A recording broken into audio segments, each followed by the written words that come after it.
अपनी माता के गर्भ में 12 वर्ष तक तपस्या करने वाले शुकदेव जी कौन थे? एक बार की बात है, ब्रह्मा जी ने एक सभा बुलाई। उस सभा में इंद्र, माता लक्ष्मी, विष्णु जी सहित अन्य सभी देवी देवता उपस्थित हुए। ब्रह्मा जी ने उन सभी देवी देवताओं से पूछा कि इस दुनिया में सबसे महत्वपूर्ण वस्तु क्या है? सभी देवी देवता ने अपने अपने अनुसार ब्रह्मा जी के प्रश्न का उत्तर दिया, जिसके बाद ब्रह्मा जी ने उन सभी के उत्तर जानने के बाद बताया कि इस दुनिया की सबसे जरूरी वस्तु निस्वार्थ प्रेम है, अर्थात जिस प्रेम में कोई स्वार्थ की भावना ना हो। ब्रह्मा जी के मुख से ऐसी बात सुनकर सभी देवी देवता एक ही स्वर में बोले, अगर इस दुनिया में कहीं निस्वार्थ प्रेम है तो वो सिर्फ भगवान शिव और माता पार्वती के बीच ही हो सकता है। इतना सुन देव ऋषि नारद बोले, ऐसा कुछ नहीं है, मैं भगवान शिव और देवी पार्वती के बीच में झगड़ा करवा सकता हूँ। परंतु वहां मौजूद कोई भी देवी देवता नारद जी की बात मानने को तैयार नहीं हुए। इस बात के कुछ ही दिनों बीत जाने के बाद एक दिन माता पार्वती हिमालय में अकेली विराजमान थी। तभी वहां नारद जी गए और उन्होंने माता पार्वती से पूछा, माता भगवान शिव कहाँ है? कहीं दिखाई नहीं दे रहे। जिसे सुन माता पार्वती बोली, प्रभु अभी बाहर विचरण के लिए गए हैं। देवी पार्वती बोली, नारद जी आप बताइए आपका कैसे आना हुआ? तो नारद जी कहने लगे, माता मैं तो भगवान भोलेनाथ से अमर कथा सुनने आया था। नारद जी के मुख से ऐसी बात सुनकर माता पार्वती हैरान भरी दृष्टि से नारद जी की तरफ देखती हुई बोली, नारद जी आप किस अमर कथा की बात कर रहे हो? प्रभु ने तो मुझे आज तक कोई अमर कथा नहीं सुनाई। नारद जी बोले, माता इस अमर कथा को सिर्फ भगवान भोलेनाथ ही जानते हैं।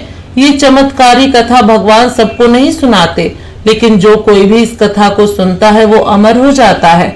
कुछ समय बाद जब भगवान शंकर वापस कैलाश पर आते हैं तो माता पार्वती गुस्से में भरकर उनसे अमर कथा के बारे में पूछती हैं और उसे सुनने के लिए जिद करने लगती हैं। अपनी अर्धांगिनी की हट को देखते हुए भगवान भोलेनाथ माता पार्वती को कथा सुनाने के लिए एक ऐसी जगह पर ले जाते हैं जहाँ पर कोई भी जीव मात्र ना हो, ताकि कोई भी उस अमर कथा को सुनकर अमर ना हो जाए, और कहीं वो बुरे स्वभाव का हुआ तो वह आध्यात्मिक शक्ति से संपन्न हो जाएगा और इसका दुरुपयोग कर अन्य प्राणी मात्र को सताएगा। और इसी ही कारण के चलते सभी गुरुजन भी एकांत स्थान में बैठकर उपदेश देने योग्य व्यक्तियों को ज्ञान देते हैं।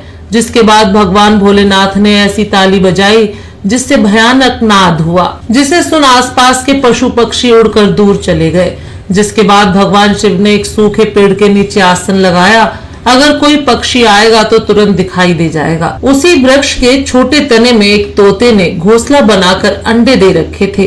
कथा शुरू होने से ठीक पहले उस अंडे में से एक बच्चा जन्म ले लेता है और इसके बाद भगवान शिव माता पार्वती को कथा सुनाना शुरू करते हैं। जिसके बाद कथा सुनते सुनते माता पार्वती को एकाएक नींद आने लगती है। साक्षात भगवान शिव के मुख से कथा सुनने के कारण उस तोते में दिव्य शक्तियों का संचार हो गया था। जब उस तोते ने देखा माता सो रही हैं और माता को सोते देख कहीं महादेव कथा सुनानी बंद न कर दें, इसी कारण के चलते वह तोता माता पार्वती की जगह खुद हुंकारे भरने लगा। महादेव भी मगन होकर कथा सुनाते रहे। इस तरह उस शुक यानी तोते ने भगवान शंकर के मुख से पूरी अमर कथा सुन ली। कथा समाप्त होने के बाद भगवान शंकर देखते हैं देवी तो सो रही हैं। तभी भगवान शंकर क्रोध भरी दृष्टि से इधर उधर देखने लगे, कौन है जो पार्वती की जगह हुंकारे भर रहा था। भगवान शंकर को क्रोधित देख वो तोता वहां से उड़ जाता है। भगवान शंकर अपनी दिव्य दृष्टि से देखते हैं यही है वो तोता जो देवी की जगह हुंकारे भर रहा था। जिसके बाद भगवान शंकर भी आकाश मार्ग से उसका पीछा करने लगे और वह तोता उड़ते उड़ते व्यास जी के आश्रम में जा पहुंचा। व्यास जी की पत्नी ने उसी समय जमाई ली, जिसका फायदा उठाकर ज्ञान प्राप्त कर चुका तोता बहुत ही सूक्ष्म रूप धारण कर उनके मुख से उनके गर्भ में प्रवेश कर जाता है। उसके बाद भगवान शंकर महर्षि वेद व्यास जी के आश्रम जाते हैं और वहां जाकर वेद व्यास जी को बताते हैं कि एक तोते ने चुपके से मेरी अमर कथा सुन ली जो मैं देवी पार्वती को सुना रहा था और अब वो वहां आकर आपके आश्रम में छुप गया है। भगवान शिव बोले, मैं उसे ऐसे जीवित नहीं छोड़ सकता, मुझे उसे मारना ही होगा। भगवान शंकर के मुख से ऐसी बातें सुन व्यास जी, हे प्रभु यदि आप उसे मार देंगे तो आपकी अमर कथा झूठी कहलाई जाएगी। तब भगवान शंकर बोले, अगर ऐसा है तो मैं उस तोते को बंदी बना लूंगा और अपने पास रखूंगा। भगवान शंकर अपनी दिव्य दृष्टि से देखते हैं। उस शुक ने अपना शूका वाला रूप त्याग कर एक शिशु के रूप में व्यास जी की पत्नी के गर्भ में ठहर गया है, जिसके बाद भगवान शंकर उसके बाहर आने का इंतजार करने लगते हैं। परंतु 1 वर्ष होने के उपरांत भी वह बालक व्यास जी की पत्नी के गर्भ से बाहर नहीं निकलता। जब व्यास जी को पता चलता है कि उनकी पत्नी गर्भवती हुई है, तो अत्यंत प्रसन्न होते हैं और भगवान शंकर से उस बालक को माफ करने के लिए प्रार्थना करते हैं। तब भगवान शिव व्यास जी की प्रार्थना स्वीकार कर उस बालक को माफ कर वहां से चले जाते हैं। इस घटना के 12 वर्ष व्यतीत होने के बाद भी वो बालक बाहर नहीं निकलता। उस शुक रूपी बालक ने अपनी माता के गर्भ में ही वेद, पुराण, उपनिषद आदि का ज्ञान प्राप्त हो गया था और माता के गर्भ में ही उसने सांसारिकता का मोह देख लिया था। उसने अपनी माता के गर्भ में ही तपस्या करनी शुरू कर दी थी, जिससे एक दिन व्यास की पत्नी को अपने गर्भ में असहनीय तकलीफ होने लगती है। तब भगवान विष्णु स्वयं वहां आते हैं और उस बालक से स्वयं पूछते हैं कि तुम गर्भ से बाहर क्यों नहीं आ रहे। तब वह बालक कहता है, मुझे इस संसारिक मोह माया में नहीं पड़ना। तब श्री हरि विष्णु स्वयं उस बालक को आश्वासन देते हैं कि मेरी इस माया का तुम्हारे ऊपर कोई भी प्रभाव नहीं पड़ेगा। श्री हरि विष्णु से आशीर्वाद मिलते ही वो बालक अपनी माता के गर्भ से बाहर आ जाता है और बाहर आते ही उनका शरीर 12 वर्ष के बालक का बन गया और उठकर अपनी ओर नाल को, जो माता की नाभि से जुड़ी होती है, उसके माध्यम से माता के शरीर से बच्चे की परवरिश होती है। और नाल लगभग 2 से 3 फुट तक होती है, जिसे सुखदेव जी अपने कंधे पर रखकर चल पड़े, ये सोचकर कि कहीं दूर जाकर काट फेंकूंगा, क्योंकि सुखदेव जी नहीं चाहते थे कि वो परिवार के मोह बंधन में पड़े। उन्हें लगता था ऐसा हुआ तो वो मेरी भक्ति मार्ग में विक्षेप उत्पन्न करेगा। सुखदेव जी को ऐसे जाते देख व्यास जी बोले, बेटा, हमने पिछले 12 वर्षों से तेरे उत्पन्न होने की प्रतीक्षा की है और अब तुम हमें छोड़कर जा रहे हो। हमने तो बेटे का कोई सुख ही नहीं देखा। बेटा, ऐसे घर का त्याग मत करो, हम तुम्हारे माता पिता हैं। सुखदेव जी बोले, ऋषिवर जी, आप वेदों शास्त्रों के ज्ञाता हैं, फिर भी इस मोह के दलदल में फंसे हो और मुझे भी अपने साथ फंसाने का प्रयत्न कर रहे हो। मुझे मेरे पूर्व जन्म का ज्ञान है। आप अनेकों बार मेरे पिता बने और अनेकों ही बार मैं आपका पिता बना और अनेकों ही बार हमने 84 लाख योनियों के कष्ट उठाए। परंतु इस बार मुझे पिछले जन्म के ज्ञान से ज्ञात हो गया है कि इस बार मैं अपना ये जीवन सिर्फ भक्ति करके सफल करूंगा।